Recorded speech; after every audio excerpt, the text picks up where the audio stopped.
Daredevil, Born Again Season 2 hasn't been afraid to kill off major characters, though the show's most recent death feels like a major waste of potential, especially when you look at the comics.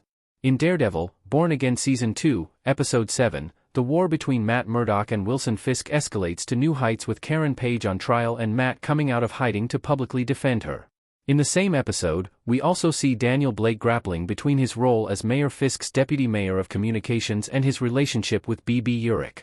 Tragically, the episode ends with Daniel Blake losing his life for doing the right thing, though it feels far too soon. When you look at where things could have gone, especially with Marvel Comics as a blueprint, it's easy to feel as though Daniel's surprising death was cut off just before his arc could have gone to some very exciting places. Why Daniel Blake's death in Daredevil, Born Again Season 2 is so surprising. Daniel Blake's death in Daredevil, Born Again Season 2, Episode 7 is upsetting for multiple reasons.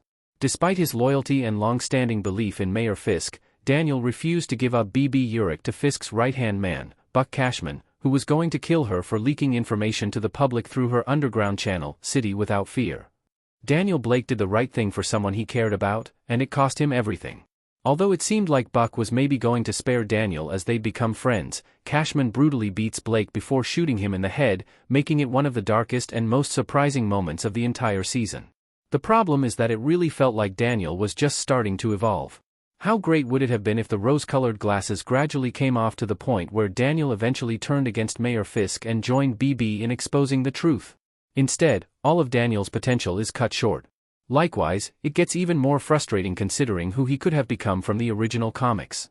I really wanted Daniel Blake to be Kingpin's secret son in the MCU. Part of what makes Daniel's death feel like such a missed opportunity is that he could have easily been revealed as an actual character from the original comics.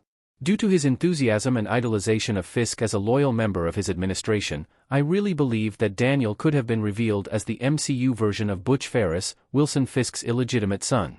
We never learn much about Daniel's father, and Fisk clearly saw something in Blake.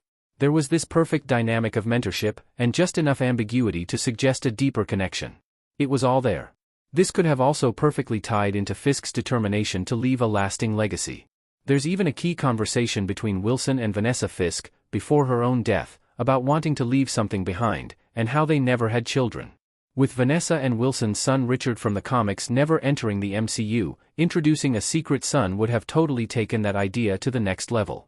In the wake of Vanessa's death, Fisk could have had Daniel as a newly revealed family member and future heir to everything he'd built, a compelling idea that could have been fleshed out in Daredevil, Born Again Season 3.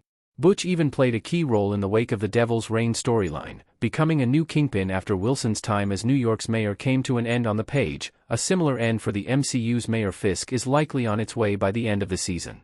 Instead, Daniel's story is now over before any of that can happen. Additionally, the recent confirmation that an alternate ending was filmed for Daredevil, Born Again Season 2, Episode 7 where Daniel would have survived makes all this wasted potential sting that much more. After all, it suggests there was at least some consideration for a longer arc we're now never going to get.